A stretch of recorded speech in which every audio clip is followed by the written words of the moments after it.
रब्बिल आलमीन वस्सलातु वस्सलामु अला सय्यदिल अंबिया वल मुरसलीन मुहम्मद व अला आलिहि व सहाबिहि अजमईन अम्मा बाद फ़क़द क़ाल नबी सल्लल्लाहु अलैहि वसल्लम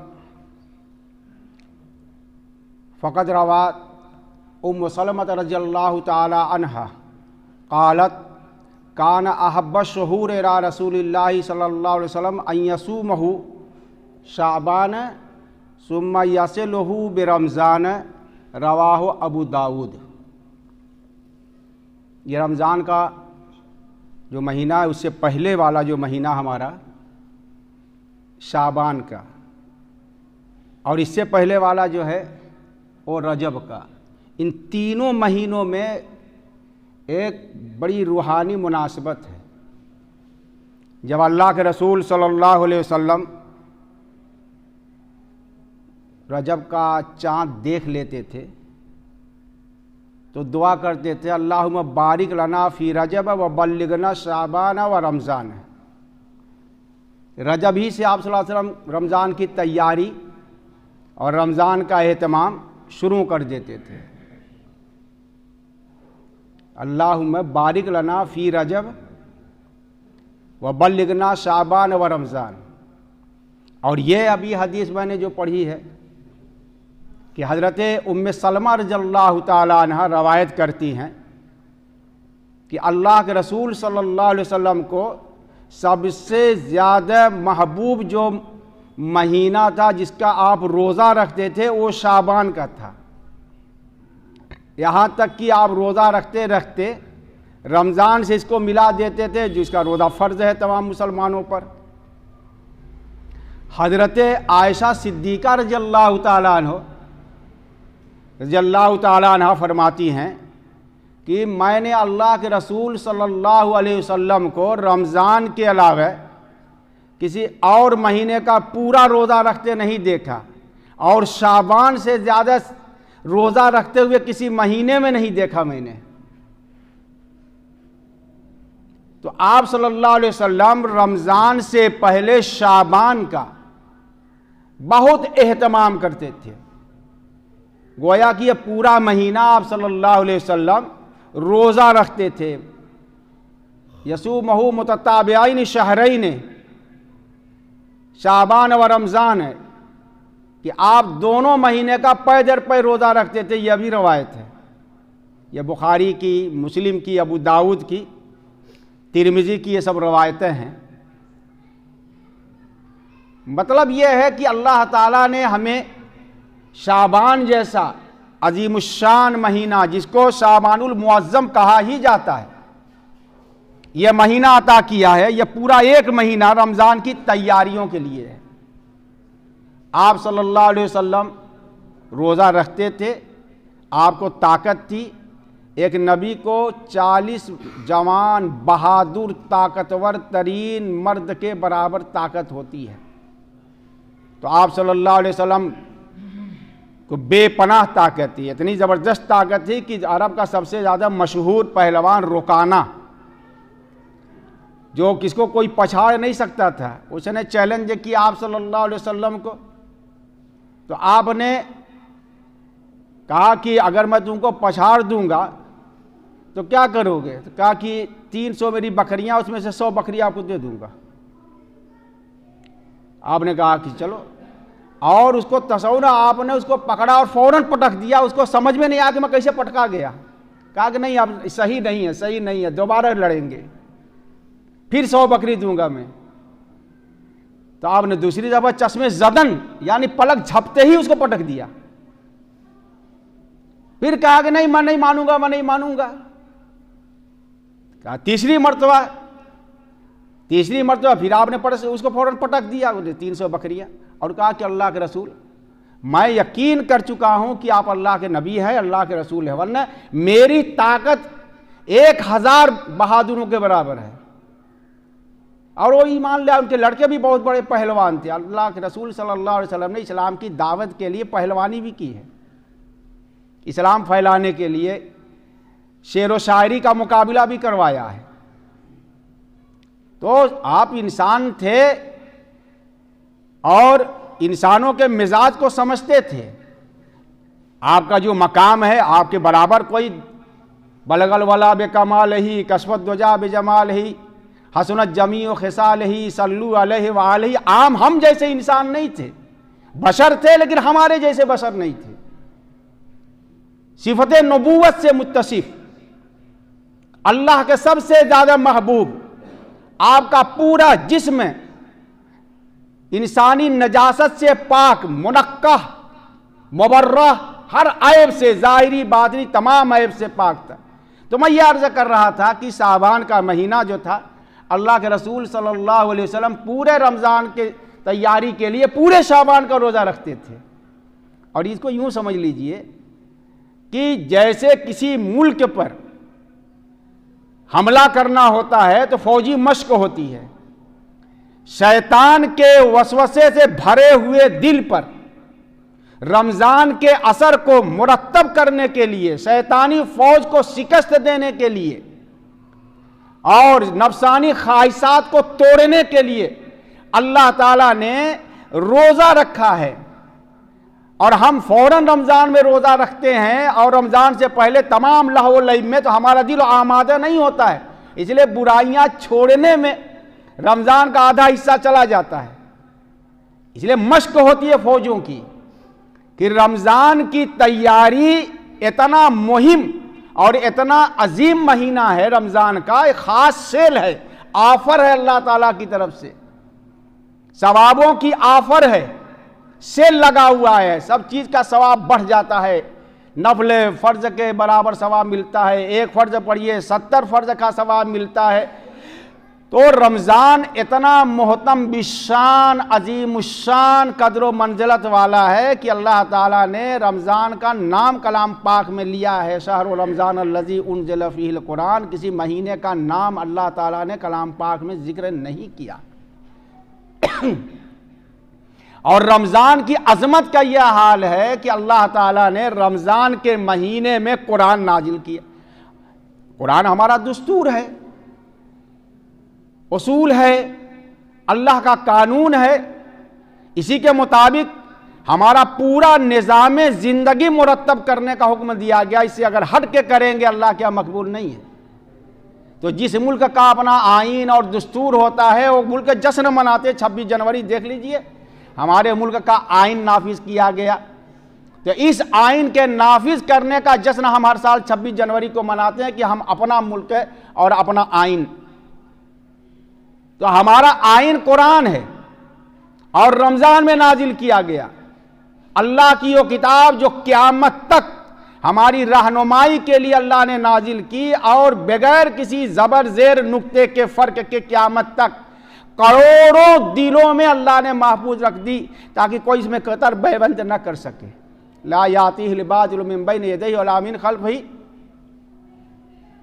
अल्लाह ताला ने ऐसा बनाया है कि आगे पीछे से कोई बातिल नहीं दाखिल कर सकता। तौरात में, इंजील में जो नाजिल हुई थी उसमें किताब की शक्ल में थी और उसमें कतर बेबंद करके सब तारीफ करके सब की सब ख़त्म कर दिया, मनमानी और हो रही है। लेकिन कुरान में कोई नहीं कर सकता, एक छोटा सा हाफिज पकड़ लेगा फौरन। तो शाबान का ये एहतमाम होता था, लेकिन हमने शाबान को एक रात के लिए मखसूस कर रखा है। उसी दिन मस्जिद भर जाती है और रात में 15वीं शाबान जो होती है सब 14वीं का दिन और 15वीं सब इतना नहा धो के और दूल्हा बन करके और मस्जिद में आते हैं और कब्रिस्तान में जाते हैं और उसके बाद सुबह फजर में भी सब नमाज पढ़ लेते हैं। उस दिन रोज़ा भी रखते हैं तो सवेरे नमाज हो जाती है, उसके बाद फिर कोई झांकने उगने नहीं आता रमज़ान तक। हम ये समझते हैं शब बारात की इबादत और जिस तरीके से शब बारात का हम एहतमाम करते हैं वो बिदअत है, सरासर बिदअत है। मस्जिदों में भीड़ लगाना और पढ़ना और झुंड बना करके जाना, यह सरासर बिदअत सरी है। कब्रिस्तान में जाना, मुर्दों के लिए ईसाले सवाब करना, वहाँ जाते रहना, यह तौफीक पर है और करते रहना चाहिए। और उस शब में अल्लाह के रसूल सल्लल्लाहु अलैहि वसल्लम जो तशरीफ़ ले गए थे वो तन्हा चुपके से गए थे। और इधर तो लाठी भांजते हुए लाइट टार्च लेकर झुंड, चलो तुम चलो तुम चलो, बाकायदा जिसे बारात की शक्ल में जाते हैं और वहाँ चरागा वगैरह किया जाता है, ये सब की सब हम करते हैं। और फिर मस्जिद में हो शोर हंगामा, चाय बनती है और उसमें झगड़ा भी होता है और बैठ के सोते हैं। ये इबादत है भैया? अरे घर में इबादत कर लो, मस्जिद में को आ गए। तो ये हमने एक रस्म बना रखी है और बड़ी उसकी फजीलत भी लोग बयान करते हैं बुजुर्गों के हवाले से। इस सब की फजीलत है, अहादीस से साबित है कि इस जब में इबादतें की जाएं, शबे बराअत, जहन्नम से निजात की रात, लेकिन पूरे शाबान में एहतमाम करना है। अल्लाह के रसूल सल्लल्लाहु अलैहि वसल्लम की अभी हदीस मैंने पढ़ी, हज़रत उम्मे सलमा रज़ियल्लाहु ताला अन्हा उम्मुल मोमिनीन फरमा रही हैं कि अल्लाह के रसूल सल्लल्लाहु अलैहि वसल्लम को सबसे ज़्यादा महबूब जो महीना था जिसका वो पूरा रोज़ा रखते थे वो शाबान था, यहाँ तक कि रमज़ान से उसको मिला देते थे। और अबू दाऊद जैसी मशहूर किताब है उसमें उसको जिक्र किया, बुखारी के हज़रत आयशा सिद्दीक़ा रज़ियल्लाहु ताला अन्हा की मैंने बयान किया। लेकिन अब हमारा क्या है? बस शबे बारात। अब शबे बारात का भी हमें इत्माम नहीं कर पाते। अरे जिसको इबादत करना है भाई अपने घर में इबादत करो, कुछ तिलावत करो, दुआएं मांगो और उसके बाद जिक्र करो। इस तरीके की चीज़ें जो हैं तन्हाई में करो, इत्तेफाक से मस्जिद में लोग अज खुद जमा हो जाएं, यह अलग बात है। लेकिन मस्जिद का चिरागा किया जाए और मस्जिद को धुला जाए और खुशबू लगाई जाए, ये सब क्या है? कहीं सनद वनद है क्या? कहीं सनद नहीं है, कोई रवायत नहीं है। ये सब हमारी रवायतें बनी बनाई हैं, ये सूफियों की तरफ से आ गई। और उसके बाद ये सिलसिला ऐसा चला कि सबके दिल में ऐसी अजमत बैठ गई है, ऐसी अजमत बैठ गई है, मत पूछिए, जैसा कि सब एक कद्र है। और उस पर यह भी साबित कर देते हैं लोग तकरीर करके, और असरबाद बयान होगा, उसके बाद फिर भीड़ लगेगी और उसके बाद पता भी नहीं चलता इसका मतलब क्या है। हमारे दिल में जर्रा बराबर भी कद्र नहीं है, बस उस दिन को हमने समझ लिया कि इबादत कर लेना, वरना नमाज की तो कोई कद्र नहीं है। और रमज़ान से पहले शाबान में हमारे लिए जो रोज़ा रखना है वो शुरू में रखना है, आखिर में मना किया गया, इसलिए कि हमारे अंदर वो ताकत नहीं है। शाबान के आखिर महीने, शाबान के महीने के आखिरी हफ्तों में रोज़ा ना रखें नफली, खूब खाएं पिए, तैयारी करें। फुकहा ने इसको पसंद किया है, अल्लाह के रसूल का इस्तिस्ना है, क्योंकि मैंने बताया कि अल्लाह के रसूल सल्लल्लाहु अलैहि वसल्लम को जो ताकत थी वो, अभी रोकाना पहलवान का वाक़या मैंने सुनाया, तो आपके ऊपर जो चीज़ें थी वो आप, लेकिन जो आपने तालीम फरमाई है हमारे लिए वो असल है। एक है आपका ज़ाती अमल और एक है आपकी तालीम। तो ज़ाती अमल अल्लाह के रसूल सल्लल्लाहु अलैहि वसल्लम का रात भर लंबी लंबी नमाजें पढ़ना, किसी को हिम्मत है तो पढ़ ले, लेकिन अमल क्या है आपका ये, और तालीम क्या है कि अगर नमाज पढ़ा रहे हो तो मुक्तदियों में जो सबसे ज़्यादा ज़ईफ़ हैं उनकी रियायत करो, यह है। नफल पढ़ते हो तो इतना पढ़ो जितनी तुम्हारे अंदर ताकत है। अगर आपके पीछे कोई इत्तिबा करने लगता था तो आप उसकी रियायत करके तखफीफ कर दिया करते थे, वरना अगर तन्हा तशरीफ पढ़ रहे हैं तो सूरह बकरा, सूरह आले इमरान, सूरह निसा सब एक रकात में पढ़ते हैं आप सल्लल्लाहु अलैहि वसल्लम। तो एक ज़ाती अमल था, अगर कोई अजीमत वाला है तो कर ले, लेकिन सबके लिए नहीं है। हाँ, कसरत से इबादत आप अपनी ताकत के एतबार कीजिए। और अल्लाह के रसूल ने फरमाया सबसे ज़्यादा महबूब और पसंदीदा अमल अल्लाह के नज़दीक वो अमल है जिस पर मुदावमत पाबंदी की जाए, वह इन कल, अगर चाहे वो कम ही है। अब एक दिन जोश चढ़ा तो रात भर हम तो इबादत करते रहे, उसके बाद दूसरे दिन फजर भी गोल, जोहर भी गोल, असर भी गोल, फ़र्ज छोड़ करके नफले में लगना, यह शैतान का एक बहकावा है। सबसे असल इबादत अल्लाह के नज़दीक को फ़राइज़ है जिनका पूरी तरीके से हमको एहतमाम करना है, और नफल पढ़ने की तरगीब दी गई है ताकि फ़र्ज में जो कमियां रह गई हैं उन नफली नमाजों से उसकी कमी दूर हो जाए। और बहुत से लोगों को देखेगा नफल तहज्जुद तो सबसे ज़्यादा महबूब इबादत है ना, सबसे ज़्यादा महबूब इबादत है नफली नमाजों में अल्लाह ताला को। तो ऐसे भी है कि रात भर जागेंगे और उसके बाद तहज्जुद पढ़ेंगे, उसके बाद पता चला जोहर में घूम रहे हैं, असर में घूम रहे हैं, मस्जिद में झांकने भी नहीं जाते। तो यह तो मजाक हुआ जो अल्लाह ने फर्ज की है। तो जो रोजा अल्लाह ने रमजान में फर्ज किया है उसका एहतमाम यह है, उसकी अजमत यह है कि उस महीने के एहतमाम में तैयारी अल्लाह के रसूल सल्लल्लाहु अलैहि वसल्लम शाबान से किया करते थे, और हम तैयारी शबे बारात के दिन भर करते हैं, उसके बाद शुरू भी गोल बाद वाला भी गोल। यही होता है हमारी जिंदगी में। तो रमजान के रोजों का एक असर है, रमजान के रोजों की एक तासीर है।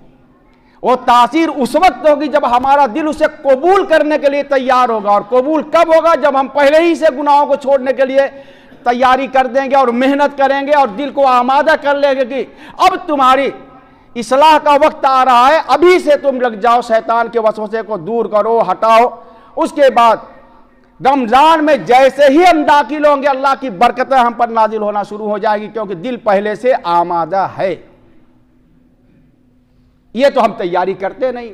अरे आप रात दिन वो सब काम करते हैं अपनी तैयारी का। बारात में अगर किसी की जाना है तो जाते हैं तो 1 बजे 2:30 बजे, लेकिन दौड़ धूप आपके कुर्ता उर्ता सदरी वदरी की तैयारी 12 बजे से हो जाती है। सेव बनाएंगे और ये करेंगे वो करेंगे।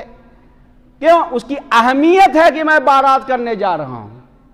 या कोई प्रोग्राम आप रखते हैं शादी का तो उसकी तैयारी 1-2 महीना से शुरू कर देते हैं। क्यों? उसकी अहमियत है आपके नजदीक। तो सहाबा के नजदीक शाबान के बाद रमजान की अजमत का एहसास इतना ज्यादा जांगुजी था कि शाबान से तैयारी शुरू कर देते थे। इसीलिए कि रसूल कायनात फखरे मौजूदात मोहम्मद अरबी सल्लल्लाहु अलैहि वसल्लम को अमल देखते थे।